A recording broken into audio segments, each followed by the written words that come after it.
Olá, minha gente, estamos juntos mais uma vez para uma revisão do Enem, esperando que você esteja bem preparado, com a autoconfiança lá em cima, a autoestima lá em cima, para que você possa fazer uma boa prova. Faltam poucos dias e você deve estar bem preparado, tranquilo, porque a paz, a paciência, a tranquilidade, isso tudo aí vai ser o seu melhor companheiro na hora da prova, tá? Você vai ter uma prova com muito texto, então você vai ler muito, você vai ter 90 questões no primeiro dia, 45 de linguagem, mais 45 de humanas. Das 90 questões que você vai ter, você deve ter pelo menos aí uns 80 textos diferentes para você ler, além dos textos motivadores da redação. Então você vá com toda a calma, com toda a paciência, toda a tranquilidade possível, sabendo que você vai passar uma tarde de 1h30 às 7 da noite lendo e escrevendo, tá? Então eu diria a você que até lá, o que você puder fazer para ler e ficar treinando esse cérebro para leitura, né? Ler muito, leia muito, todo o gênero textual. Você está vendo em nossas revisões que a gente tem uma diversidade muito grande de gêneros. A gente já passou pelo gênero dramático, pela poesia, pelo texto literário, texto não literário, e é assim que nós vamos continuar. Agora, por exemplo, temos aí um artigo jornalístico, né, que tenta comunicar ao público, né, uma informação. Então vamos lá. O Instituto de Arte de Chicago disponibilizou para visualização online, compartilhamento ou download sob licença Creative Commons 44 mil imagens de obras de arte em altíssima resolução, além de livros, estudos e pesquisas sobre a história da arte. Para o historiador da arte, Benton Grosvenor, o sucesso da coleção online de acesso aberto, além de democratizar a arte, vem ajudando a formar um novo público museológico. O Grosvenor acredita que quanto mais pessoas forem expostas à arte online, mais visitas pessoais acontecerão aos museus. Tá vendo aí, gente, como é importante a democratização da arte, a democratização da cultura, a democratização da inteligência, tá bom? Tudo isso tem a ver com educação. Vai guardando essas informações na cabeça que, quem sabe, tu pega um eixo temático na redação do Enem em cima de educação, e isso pode ser um ponto de vista interessante a ser defendido. Essa democratização da arte, fazendo com que as pessoas adquiram um hábito de frequentar museus e ter uma sensibilidade maior para o entendimento da arte, ok? Continuando. A coleção está disponível em 6 categorias: paisagens urbanas, impressionismo, essenciais, arte africana, moda e animais. Também é possível pesquisar pelo nome da obra, estilo, autor ou período. Para navegar pela imagem em alta definição, basta clicar sobre ela e utilizar a ferramenta de zoom. Para fazer o download disponível para obras de domínio público, é preciso utilizar a seta localizada ao lado inferior direito da imagem, ok? Então, o artigo jornalístico aí está, e você está vendo que o texto está adaptado, né? Ele era bem maior, e ele está fazendo uma informação, ele traz uma informação, ao mesmo tempo que orienta e desperta em você o gosto pela pesquisa de obras artísticas importantes, ok? Vamos lá? A função da linguagem que predomina nesse texto se caracteriza por, atenção minha gente, letra C, informar sobre o acesso às imagens por meio da descrição do modo como acessá-las. De modo que isso aí é uma função da linguagem chamada de função informativa, a função referencial da linguagem, tá bom? Não se esqueçam as funções da linguagem. A função emotiva, aquela que o autor fala de si mesmo, em primeira pessoa, né? A função referencial, esta, que está falando de algo, trazendo uma informação para o leitor, tá? Então, por exemplo, típico dos artigos jornalísticos, função referencial, tá? Função conativa da linguagem, aquela que ele quer convencer você de alguma coisa, tá bom? A função fática, aquela em que está centrada no canal, e você testa o canal o tempo inteiro para ver se a comunicação está ocorrendo. Tem a função poética da linguagem. A função poética é aquela em que você trabalha o texto, elabora o texto de acordo com o tipo, com o gênero e com o público também. Então é um trabalho laboral, uma forma de você produzir o seu texto visando uma melhor comunicação, tá certo? E tem a função metalinguística. Metalinguagem ou metalinguística é quando você produz um texto que discute o próprio texto, tá bom? Então eu vou escrever uma peça de teatro e nessa peça de teatro eu vou explicar como se faz uma peça de teatro, tá certo? Então isso seria uma metalinguagem, tá bom? Como se fosse um dicionário que usa a língua para explicar a própria língua, tá certo? Como aconteceu com alguns autores, alguns poetas que fizeram poesia e na própria poesia ele explica como é o fazer poético.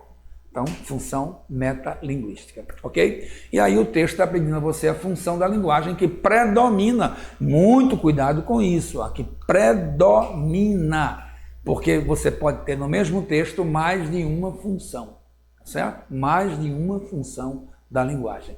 Mas uma delas vai predominar, vai ser dominante. Ok? E nesse texto, o que é que predomina?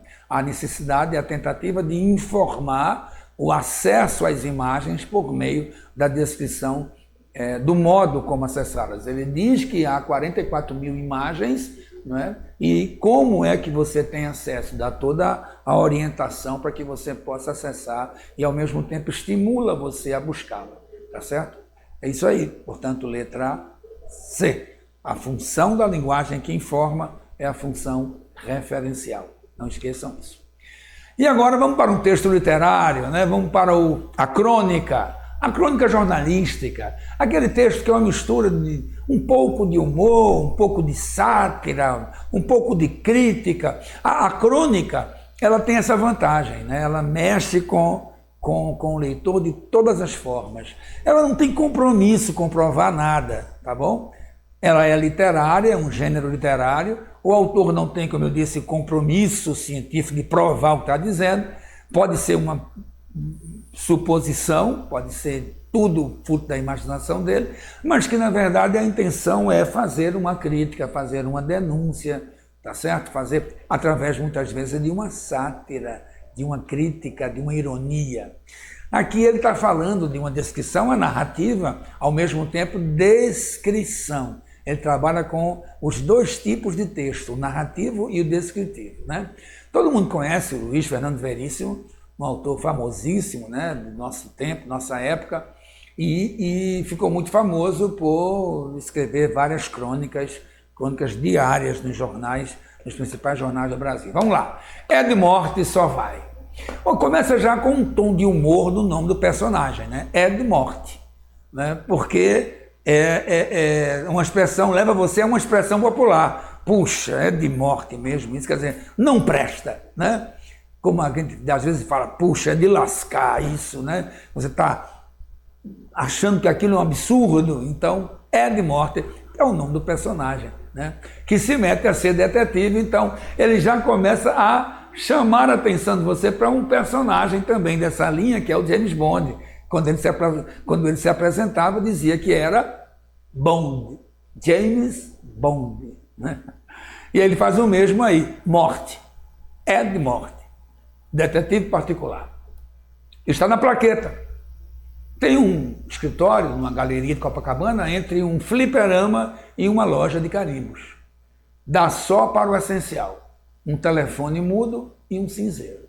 Aí você percebe que o tom de humor vem justamente nessa ironia, nessa sátira que ele faz agora de um detetive fracassado em uma galeria, de uma lojinha, numa galeria de quinta categoria, né? Fica entre um fliperama e uma loja de carimbo. Você já sabe que não pode ser numa galeria de luxo, num shopping de luxo, mas algo que é precário, decadente até, né? Apesar do protesto das baratas, elas não vencerão. Comprei um jogo de máscaras.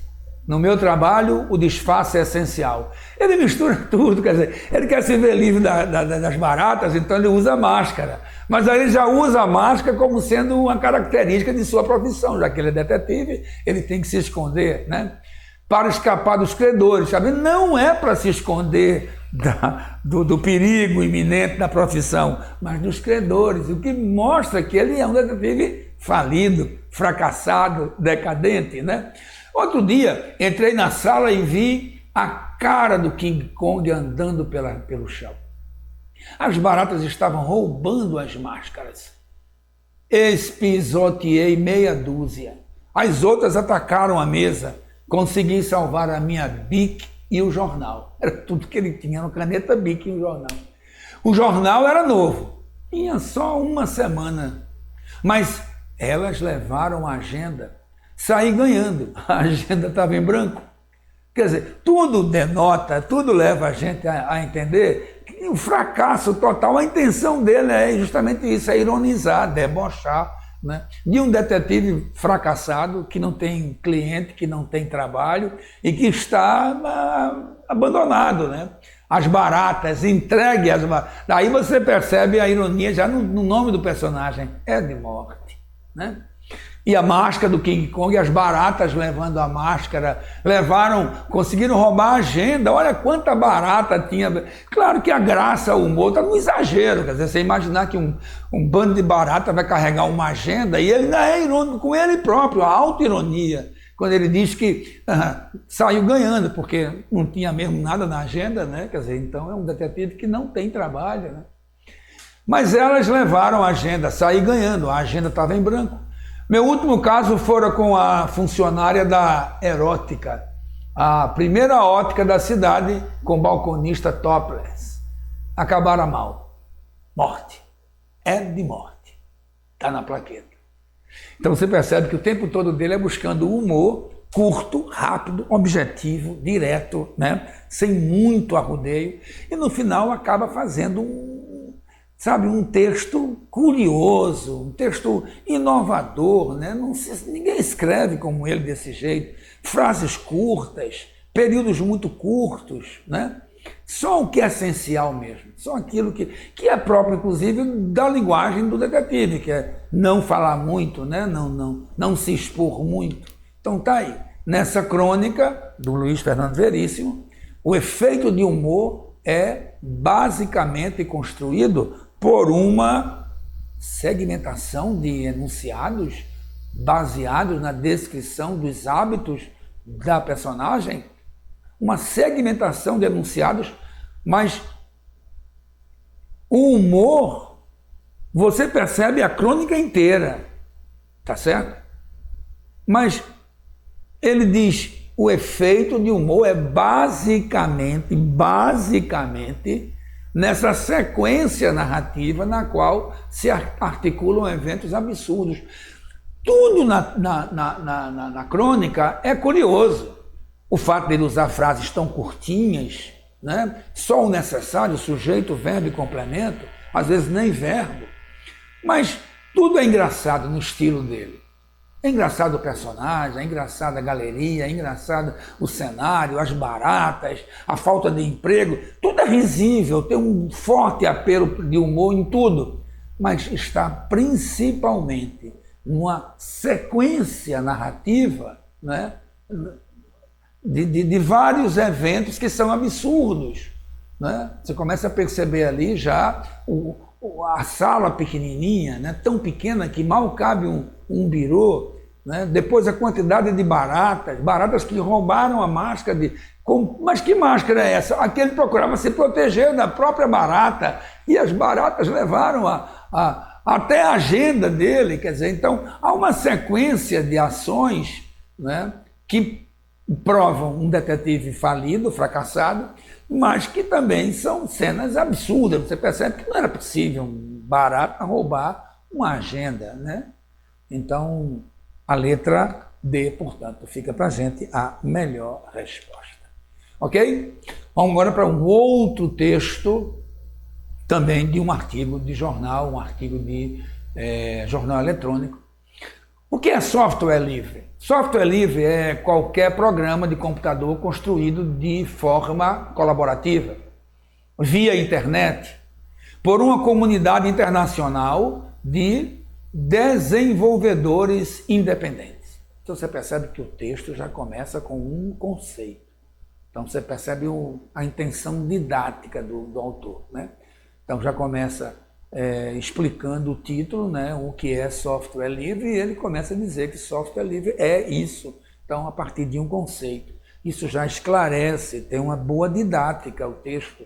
A intenção dele realmente parece que é não só informar, mas ensinar também, né? São centenas de milhares de hackers que negam sua associação com os violadores de segurança, ok? Nota que a gente sempre que pensa em hacker, está sempre pensando algo negativo, algo muito ruim. E eles negam essa associação. Esses desenvolvedores de software se recusam a reconhecer o significado pejorativo do termo e continuam usando a palavra hacker para indicar alguém que ama programar e que gosta de ser hábil e engenhoso. Tá bom? Engenhoso. Observe que a imagem de hacker que se tornou pública como sendo algo pejorativo, algo ruim, negativo, né? E esse grupo continua querendo provar o contrário. O nome hacker não tem essa intenção, tá? Mas muito pelo contrário. É alguém que gosta de ser habilidoso, engenhoso no mundo eletrônico, né? Além disso, esses programas são entregues à comunidade com um código fonte aberto e disponível, permitindo que a ideia original possa ser aperfeiçoada e desenvolvida novamente à comunidade. Nos programas convencionais, o código de programação é secreto de propriedade da empresa que o desenvolveu, sendo quase impossível decifrar a programação. O que está em jogo é o controle da inovação tecnológica. Software livre é uma questão de liberdade de expressão e não apenas uma relação econômica. Hoje existem milhares de programas alternativos construídos dessa forma e uma comunidade de usuários com milhões de membros no mundo. Tá? Então vamos lá, observe que o título, né, software livre, já denota para a gente a ideia de que é algo democrático, né, de participação de muita gente. A criação, então, de software livre contribui para a produção do conhecimento na sociedade. Por quê? Observe, olha a pergunta bem clara. Essa criação de software livre contribui, olha a palavra-chave aí, contribui para a produção do conhecimento na sociedade. Por quê? Qual é a intenção do hacker quando ele está falando lá? Por que o software livre, que dá acesso a todo mundo? É porque ele quer que a informação, que o conhecimento seja levado a todos. Então ele fala de uma democratização do sistema. Então, para isso, a melhor resposta vai ser a letra A, tá certo? Então, a criação do software livre contribui para a produção do conhecimento na sociedade, porque ele democratiza o acesso a produtos construídos coletivamente. Essa é a intenção. O que também desmerece essa ideia de que hacker é alguém que seja um criminoso virtual, tá bom? Portanto, letra A. Ok? Vamos agora para um gênero da canção popular, né? O título do poema é Blues da Piedade. O blues é um estilo musical, surgiu ali na Inglaterra, mas desenvolveu-se muito nos Estados Unidos, né? A partir da história do negro, quer dizer, tem muita ligação com o jazz, com o spirit, com soul music, até com o rock and roll, né? Com a música negra, com a black music, portanto. E o blues originalmente fala do sofrimento de algumas comunidades, sobretudo dos negros, né? Da população mais pobre, do preconceito que eles são vítimas, das humilhações, da opressão, enfim, da falta de direitos e de respeito, da invisibilidade. Então as músicas chamadas de blues são sempre músicas muito tristes, daí o nome blue, apesar de indicar azul, né, em inglês, mas é trazido para a música com uma intenção de melancolia, de tristeza, tanto que é uma música, normalmente, na maioria das vezes, é uma música triste, né? Mas no Brasil, muitos autores tentaram fazer blue, tentaram trazer para a gente essa noção da música, dando uma cara de brasilidade, como é um traço característico do artista brasileiro, né? A gente traz a música estrangeira e aqui a gente dá uma climatização, né? A gente tropicaliza aquele estilo, né? E um grande compositor, intérprete, músico de uma banda chamada Barão Vermelho, depois ele vai fazer carreira solo, né, com o nome de Cazuza, ele compôs esse Blue da Piedade, né? Então você já vê, com base no que eu falei agora anteriormente, né, que ele já vai puxando para a coisa da compreensão, no que eu quero que você perceba que é uma música de lamento, né? Como todo blue, quase todo ele. Vamos lá. Vamos pedir piedade, Senhor, piedade, para essa gente careta e covarde. Vamos pedir piedade, Senhor, piedade. Lhes dê grandeza e um pouco de coragem. Então está aí um momento do Cazuza fazendo um chamado, né, um pedido, né, trazendo o seu ouvinte, o seu leitor, o seu público para uma reflexão acerca dessas pessoas que nos cercam, essa gente careta, covarde, como quem ele está instigando a gente à luta, instigando a gente às conquistas, instigando a gente para o bem, e que a gente combata essa gente que é covarde, traiçoeira, careta, né? A expressão careta era muito própria da geração 70, até os anos 80, que foi a época do Cazuza, né? Cazuza fez muito sucesso nos anos 80 e veio morrer nos anos 90. Mas foi um dos grandes casos assim, que repercutiu muito no Brasil, um dos primeiros grandes casos de AIDS, de morte por causa da AIDS. E ele ficou bastante famoso por ser um roqueiro, e muito jovem, muito competente, um ícone no rock brasileiro, e ele vem agora com essa letra desse Blue da Piedade, né? Que aí a questão quer saber da gente o seguinte: todo gênero apresenta elementos constitutivos que condicionam seu uso em sociedade, né? Então, todo gênero tem uma função sociocomunicativa. A música tem uma função, o texto bancário tem outra função, o texto oficial tem outra função. Cada gênero textual tem uma função sociocomunicativa. É isso que ele quer dizer aí. A letra de canção identifica-se com o gênero ladainha. Essa canção aí está muito parecido com o gênero religioso, de louvor, de lamento, de dor, de tristeza, chamado de ladainha. Essencialmente pela utilização da sequência textual, muita atenção para isso, há uma sequência injuntiva, né, por chamar o interlocutor à participação. Quer dizer, quando você cria um texto injuntivo, a sua intenção é fazer o leitor, o ouvinte, participar daquilo que você está orientando, né? Então, o texto injuntivo quer levar o leitor a seguir as normas, né? Então, ele é meio imperativo no texto. Vamos pedir piedade. Piedade, Senhor. Aí você vê o jeito ladainha. Piedade, Senhor, dessa gente careta e covarde. Então, vamos é imperativo. Então, ele puxa o leitor, o ouvinte dele, para justamente questionar esse perfil, esse traço de gente que não corresponde ao que ele está querendo, né? Que é a gente covarde, a gente careta. Então esse estilo é chamado de injuntivo, tá bom? Não é expositivo, porque ele não está expondo nenhuma informação, não está contando uma história, então não é narrativo, não está descrevendo o objeto ou a pessoa, portanto não é descritivo, nem está defendendo uma tese, então não é argumentativo, por exclusão você iria então para a letra C, ok? E aí, terminamos. Grande abraço a todos vocês e até a próxima aula.